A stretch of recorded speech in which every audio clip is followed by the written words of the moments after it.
Hey everybody, Nate Tice here from the Athletic Football Show, back again with another edition of Wind the Clock, where I take a play from the previous weekend of NFL action and break it down 5-10 minutes. I think it's fun. I hope you think it's fun. I get to use my little pen. That makes it a lot of fun for me. But anyways, going to be looking at Amon-Ra St. Brown's touchdown Thursday night against the Green Bay Packers. Worked a little double move, worked off a little division foe tendency, maybe a little Berenstain Bear effect going on for Rasul Douglas and Jared Goff here. I'll explain what I mean. Let's see what happened.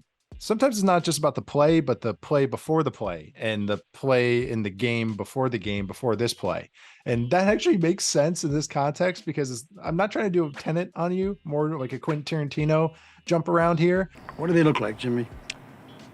Dorks. But the play before this play that we're going to be talking about, the Amon-Ra St. Brown touchdown, there was a big play to Sam Laporta on an absolute dot from Jared Goff that we have to take 2 seconds to look at. Okay, maybe like 20 seconds, but here we go. On this play, it's a third down early in the game. Here's Sam Laporta, number 87, a very good rookie tight end from Iowa for the Detroit Lions. He's getting covered by number 29 here, Rasul Douglas. It's tight coverage from Douglas. That is very tight. And Jared Goff puts this ball right on the chest.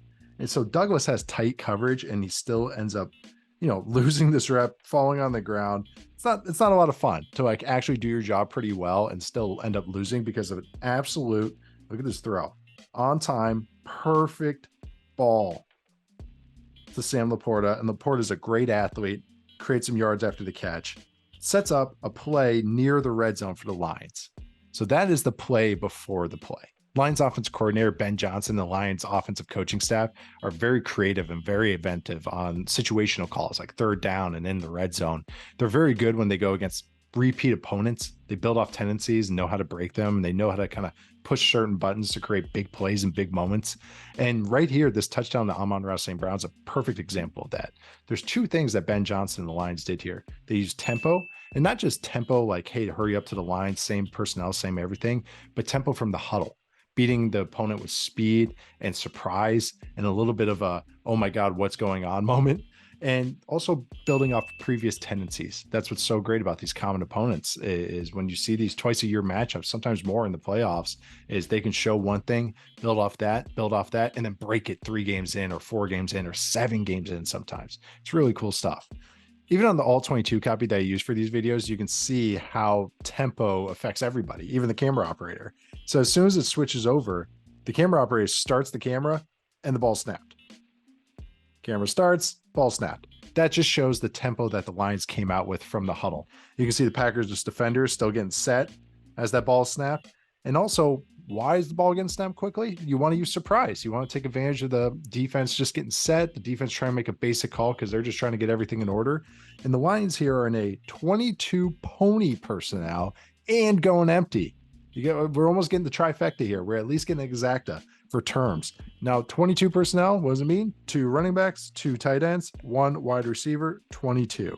Now, the pony designation is Jahmyr Gibbs and David Montgomery. 22 pony means those 2 running backs are both true tailbacks or true halfbacks. What we think of with a running back, not a fullback, as we could usually consider in a second running back formation. That second number means 2 tight ends, and there's just 1 receiver on the field, which is Amon-Ra St. Brown. And they also go in empty. Jared Goff is alone in the backfield. Because now the Lions are showing a kind of funky, unique personnel grouping, 22 and 22 pony with David Montgomery and Jahmyr Gibbs. They're also showing empty. Packers are like, okay, we're just going to be nice and standard here. They're not a crazy coverage unit, but still, we're going to just run a nice, simple cover 3, which is this safety down, this safety in the post. And then it's match, but it ends up kind of playing out like man, but really it's cover 3, but whatever. It's going to play out a little bit like man coverage. Why that matters is Rasul Douglas. Remember, this is where the tempo comes in. This is where you're affecting the human element of football. Rasul Douglas just gave up a big play. He did play the play very well, but still gave the big play the play before. And now Rasul Douglas is seeing a play that he has seen before. We'll get to that in a minute, which is a stick concept from the Lions here. I just want to focus on the 2-man side right here, which is David Montgomery and Amon-Ra St. Brown. They're going to run stick, which is a 2x2 play where you have a quick out route which is a stick route, and you also have a flat route. So this little two-man combination, that is a two-man version of stick. And stick is a very common concept for the Lions, and they like to get to it when they're doing something maybe funky and then want to keep things simple. They want to win with a surprise element as opposed to maybe the exotic play call. Ben Johnson's very good at kind of turning these dials, getting it exactly right, and kind of creating points out of, scratch. It's pretty cool to watch. Now, on this stick concept, remember, Rasul Douglas, who just gave up a big play on the play before, he comes down on Amon-Ra St. Brown's route here. He is biting on it. And you have see Jared Goff. He looks like he's getting ready to throw it. Great protection, by the way, from the Lions offensive line. Gets ready to throw it, and here comes the double move. The whirly bird from Amon-Ra St. Brown ends up being just a wide open touchdown. Safety has no chance. Touchdown. So again, Lions using tempo. They snap the ball very quickly. They use a funky formation. So tempo, surprise, speed, and also the human element of wanting to do something. Douglas feels that he has something here. He has a key that he's going to focus on, and he's going to try and make a big play after he just gave up a big play. This happens all the time in football. Sometimes it works, sometimes it doesn't. And sometimes the other team knows that this is something that they can play off of. So there he is biting down. Here comes the whirly bird from Amon-Ra St. Brown, and that's a touchdown from the Lions. Now, there's a quote from after the game from Ryan Wood from USA Today that Rasul Douglas said Jared Goff and the Lions put that play in to take advantage of his aggressiveness, and they just used it at that exact key moment. And I quote, "Bro, you're a hell of a player, but we knew we were going to get you on that one. We went over it every day in practice, and that's the one you jumped. We only had one play off of it. So they put it in for me. I told him I knew it was coming. He was like, that's why we wanted you to do it, is jump it like you always do." So that's all well and good. Fun double move, touchdown, play off a play, right? Well, the thing is, Rasul Douglas is right here, but I feel like there's a little bit of misremembering going on between Jared Goff and Rasul Douglas. So while they are right that they use this play all the time, and they use this play all the time in the red zone, you see at the beginning of the quote, just watching them for 3 years, every time they're in the red zone, they speed break, which is this route. Stick route is a speed break out route. For the last 3 years, they've been running it. I jumped it last year. Jared Goff threw it in the dirt. So for purposes of this video, for Wind the Clock, because I was very interested, I went back and looked to see if that was indeed what happened, that they showed stick and Rasul Douglas jumped it, and then a year later that they played off of it. And here's one in 4th down in week 18 last year to clinch the game for the Lions and to keep the Packers out of the playoffs. And sure enough, here you see an empty formation, just like the one we're breaking down in this video. And here is a stick concept from the Lions. So feature of stick is that you can turn in or break out depending on the coverage. Here, the receiver turns in. That is a first down for the Lions. Huge 4th down. You can see Rasul Douglas there.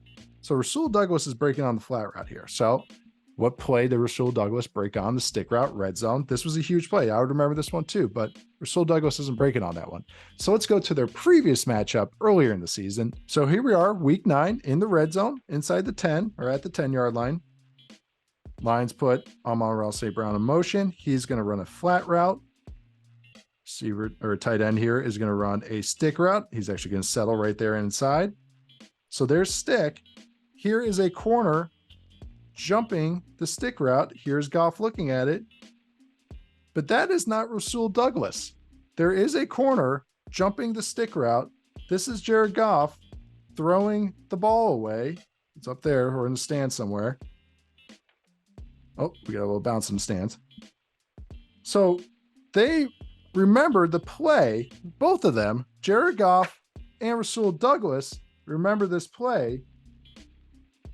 But that's Rasul Douglas at top here. He remembers the throwaway. He's covering the flat once again here.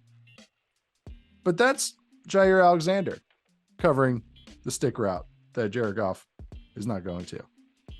So while Jared Goff was correct and Rasul Douglas were correct that yes, they jump it or their players jump it, a little Berenstain Bears moment going on here, a little Mandela effect, whatever you want to call it. Luke, I am your father. That was just very funny to me that yes, a lot of them were correct, but technically not correct. Thank you guys so much for joining me on this week's Wind the Clock. I hope you enjoyed it as much as I did breaking it down. The Lions keep trotting out great stuff. Hope to highlight them a couple more times this year. Please like this video. Please subscribe to the Athletic Football Show YouTube channel. I'll see you guys next week.